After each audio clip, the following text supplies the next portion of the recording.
complexa, é uma situação de crise que o Brasil já vem se envolvendo há bastante tempo e que não se restringe ao Amazonas. O que fez detonar isso é um conflito de facções aqui no Amazonas. Mas o problema da prisão, ele já acontece no Brasil de norte a sul. É uma situação cada vez mais grave e que passa por uma cultura que tem que ser revista. É a cultura de que prisão é solução para tudo. A prisão, ela pode vir a ser necessária, mas como a última razão, a última situação em que ela é imprescindível. Se nós formos observar quem está preso... O senhor poderia dar um exemplo de uma situação em que ela é imprescindível? Imprescindível, certamente que alguém que apresente uma periculosidade criminal, tem uma situação de liderança dentro de um sistema criminoso, essa pessoa há sim de ser presa.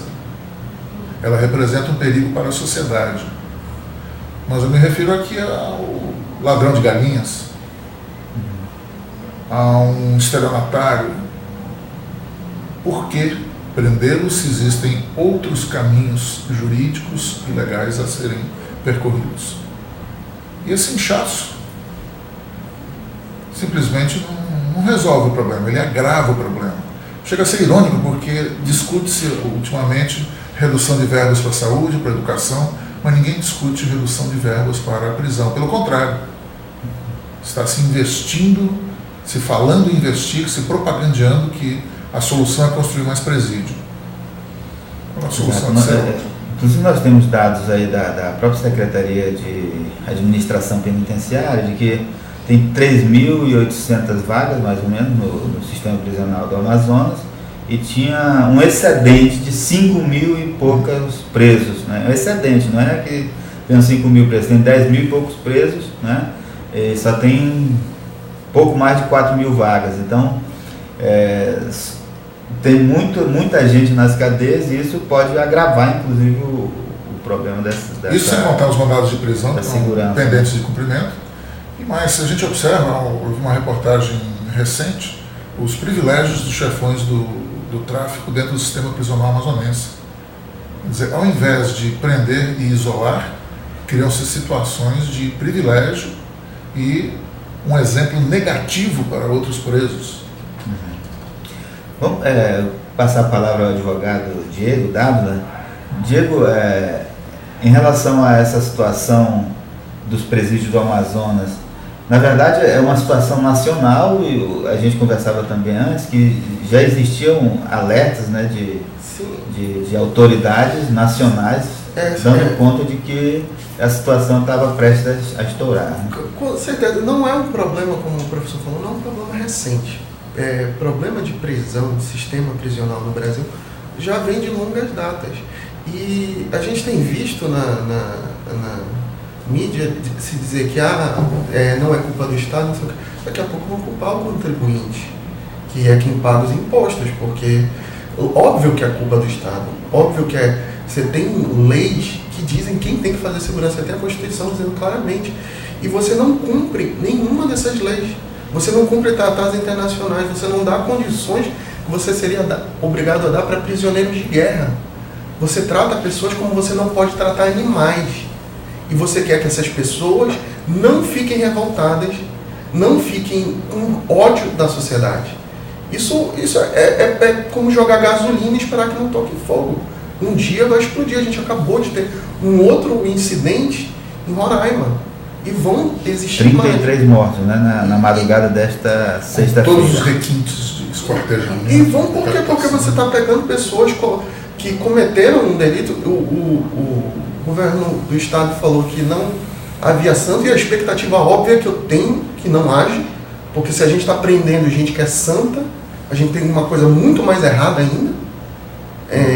E não é verdade, porque a gente tem, salvo engano, 42% de presos provisórios, pessoas que são presumidamente inocentes, que não foram julgadas, que não tiveram defesa, que estão lá, que às vezes se condenadas, vão cumprir pena, estão lá amontoadas. Então você esperar que isso dê certo, esperar que essas pessoas não saiam com mais raiva, esperar que você, sem ter nenhuma disciplina, porque não existe. Você tem relatório do CNJ de 2010, 2013. Você tem um relatório do mecanismo de combate à tortura de janeiro de 2016, que diziam todas as condições que levaram a esses fatos. Todas estavam previstas em janeiro de 2016, no relatório que é entregue a todas as autoridades. Então não se pode dizer que não. Diego, tem um sentimento na sociedade que o que houve na cadeia aqui no Amazonas, né, no Compage, onde morreram 56 pessoas, foram assassinadas por outros presos, é uma espécie de limpeza da sociedade, né? E que a gente viu até pessoas fazendo conta que o Estado vai economizar não sei quantos milhões por ano, porque essas pessoas foram mortas e não vão mais dar despesa para o Estado, né? Como é que você avalia essa situação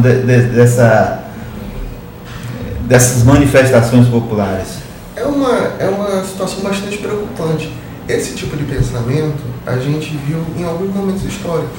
No nazismo, a gente viu isso. No fascismo. Nas mortes no sistema comunista, nós vimos isso. As pessoas se enganam achando que você dá direitos humanos para a pessoa porque ela mereça. Não, você dá porque ela é uma pessoa. E porque você é humano. Você é o que lhe faz humano, é achar que não pode tratar ninguém como se trata um animal. E pior, as pessoas estão sendo tratadas piores que animais. A OAB entrou com uma ação na qual ela nem mais pede para que se cumpra a LEP. É um dos nossos pedidos. Mas a gente fala, olha, vamos cumprir a questão, vamos tratar só como pessoas. Só como pessoas já seria um avanço inimaginável. Porque eles não estão sendo tratados como pessoas há anos. Não estão sendo, e vão sair de lá mais revoltados. Não vai funcionar. Você tem uma cultura de mandar muita gente para o presídio para um sistema que só piora. Essa cultura ela só vai piorar a criminalidade. Professor Thomas, qual seria o caminho aí nessa questão da punição? Que tipo de presídio o senhor imagina que a gente poderia ter? Primeiro, por que imaginar presídio? Por que não buscar outros exemplos, outros países que vêm encontrando soluções para esse tipo de problema? Esse tipo de problema chamado crime. Pegue-se, por exemplo, Holanda, outros países da Europa, em que cada vez mais sobram vagas nos presídios. Aí parece aquela pessoa e diz, não, no Brasil isso não dá certo, porque a Holanda é um país desenvolvido. Não é desenvolvido. Já estive na Holanda e qualquer pessoa que esteve lá é um país como qualquer outro. Apenas a cultura, a mentalidade de quem lida com esse problema é outro. Então, a própria lei brasileira tem soluções. É questão de ter uma estrutura para aplicar essas soluções, penas alternativas. É uma questão de se instrumentalizar e mudar a cabeça de quem aplica a lei. Você está com uma imprensa que divulgue isso para formar uma opinião pública bem diferente dessa que tem essa expectativa de que prisão é solução. O senhor estava dizendo que se os processos dos presos fossem julgados, muitos deles não seriam presos, né? Sim. Estão presos hoje, não seriam presos. Esse é um grande anacronismo. Muitas vezes uma pessoa está presa em virtude de ter sido presa em flagrante, um flagrante convertido em uma preventiva, mas se chega ao final do processo, a pena aplicada não implica no recolhimento no regime fechado. Ela iria para um semiaberto, para um aberto, ou até mesmo a ponderação, aplicação de penas alternativas, substituição da pena privativa de liberdade. Então a pessoa passa 1, 2 anos presa, depois aplicada uma pena de 2 anos, pena essa que teria sido convertida em outro tipo de cumprimento de pena. Enquanto isso, num regime em que não tem as mínimas condições, essa pessoa vai para lá e acaba se tornando mais perigoso do que antes, né, de entrar na prisão. Do jeito que nós estamos, ela se transforma num soldado do crime. Se você for conversar com uma dessas pessoas que está saindo do presídio, ela está saindo com dívidas. E não são dívidas financeiras, são dívidas para ações futuras. Certo. Sempre em prol da organização. Agora, Diego, essa situação, essa situação dos presos, né, que estão lá e que não conseguem sair, não conseguem que os processos sejam julgados, a culpa é de quem? A responsabilidade disso, ela é imediatamente do Estado. O Estado do Amazonas é imediatamente responsável pela guarda daquelas pessoas. Não há, se quiser se dizer que o Estado está delegando o poder de polícia dentro de um presídio, você vai ter um problema ainda maior, porque isso é proibido pela lei de execução penal. Mas, além disso, para além das condições de aplicação que já cabem a responsabilidade, não se foi um acidente. Não, aquilo para você chegar nessa situação, você teve que se empenhar muito tempo fazendo esse tipo de coisa, para conseguir chegar numa tragédia dessa. Certo.